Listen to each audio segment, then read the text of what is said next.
በስመ አብ ወወልድ ወመንፈስ ቅዱስ አሐዱ አምላክ አሜን። የተሰበረ ልብ።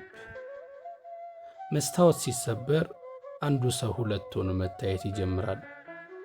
ልብ ሲሰበር ስጋን ብቻ ሳይሆን ነፍስንም ማየት ይቻላል። የናርዶስ ሽቱ ብዙ ጠባያት ነበሩት። ውድ ነው። ይህ ሽቱ ለመግዛት ዓመት ሙሉ ጠንክሮ መስራት ይገባል። የናርዶስ ሽቱ ለውድ ወዳጅ የሚሰጥ ነው። ሦስተኛውና የሚገርመው ይህ ሽቶ ከተከፈተ በኋላ ለሌላ ሰውና ለሌላ ጊዜ መሆን አይችልም። ልብ ሲሰበር እንደ ናርዶስ ሽቶ ነው። ሌላ ነገር ማሰብ እስከማይችል መንፈሳዊ ይሆናል። የዓለምን ከንቱነት፣ የእግዚአብሔርን ብርቱነት ማሰብ ይጀምራል። ከእግዚአብሔር ብርታት ተነስቶ ዓለምን መናቅ በውስጡ ተስፋ አለው። ከፍልስፍና ተነስቶ ዓለምን መናቅ ግን የእግዚአብሔርን ብርታት አያሳይም። በጨለማ ላይ አፍጥጦ መቅረት ነው። ልብ በእግዚአብሔር ፍቅር ሲሰበር ዓለም ጠፊ፣ ክብሩም አላፊ፣ ውበቱ ረጋፊ፣ ጸጋ እግዚአብሔር ሰፊ መሆኑን ይረዳል። የናርዶስ ሽቶ ሲሰበር መዓዛ ሁሉን ያውዳል። የተሰበረ ልብም ጣዕም አለው። ሰው ራሱን የሚቀበልበት፣ የራሱን ልክ የሚረዳበት ነው።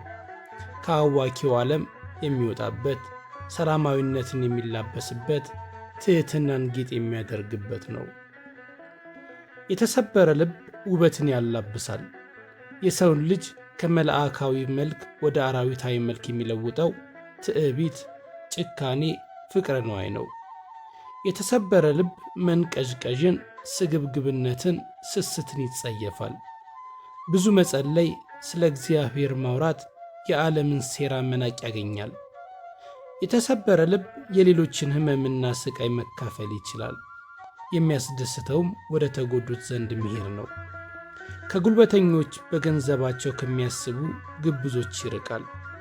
ዓለም የነቀፈቻቸውን ይፈልጋል።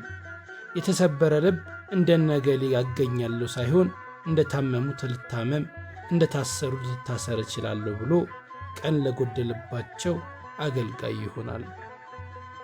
የተሰበረ ልብ ከቅዱሳን ጋር ባለ ኅብረት የሚያደርገን ነው።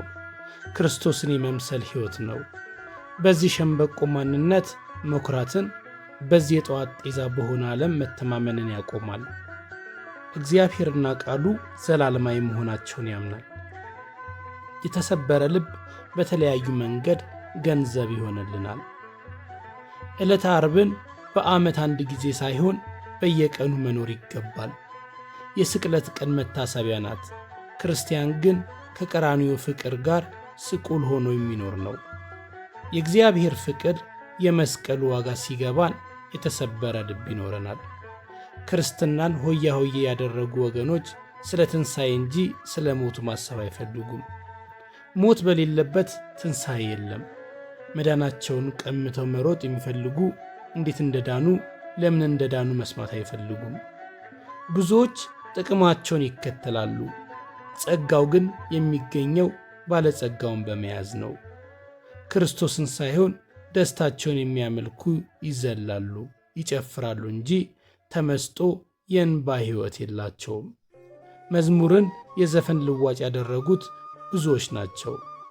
መስቀል አልባ ክርስትና የሚያወሩ፣ አንታመምም አናጣም የሚሉ ወደ ልብ መሰበር መምጣት አይችሉም።